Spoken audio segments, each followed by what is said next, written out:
Insultdan keyin Lenin davlat ishlaridan chetga chiqdi. Ko'p o'tmay men yolg'iz qoldim. Go'yo bo'shliqda yashayotgan edim. Stalin hamma joyga o'z odamlarini joylashtirdi. Ko'zlarida o'ti yo'q, dohiyning har qanday buyrug'ini so'zsiz bajarishga tayyor yangi toifadagi odamlar. Keyin esa hammasi tugadi.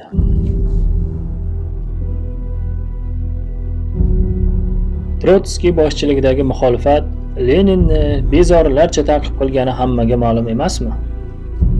Iltimos tinchlaninglar. Trotskiy hech qachon kommunist bo'lmagan va bo'la olmaydi, chunki u yahudiy kelib chiqishga ega va isyonkor.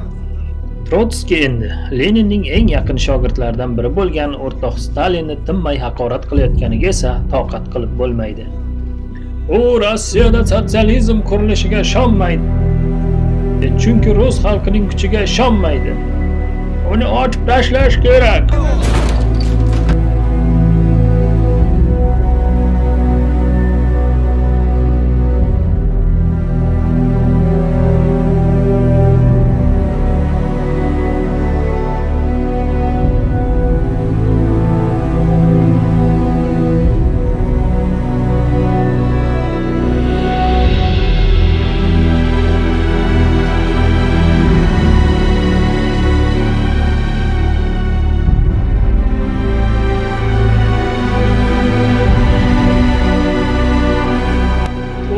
Ey ahmoq, yo'qol bu yerdan.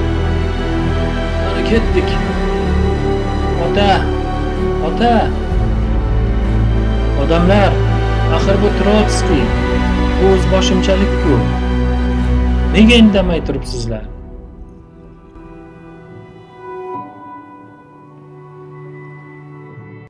Trotskiyning faoliyati tobora ochiqroq aksil-inqilobiy tus olayotgani munosabati bilan partiya uni Sovet Sotsialistik Respublikalar ittifoqi hududidan chiqarib yuborishga qaror qildi.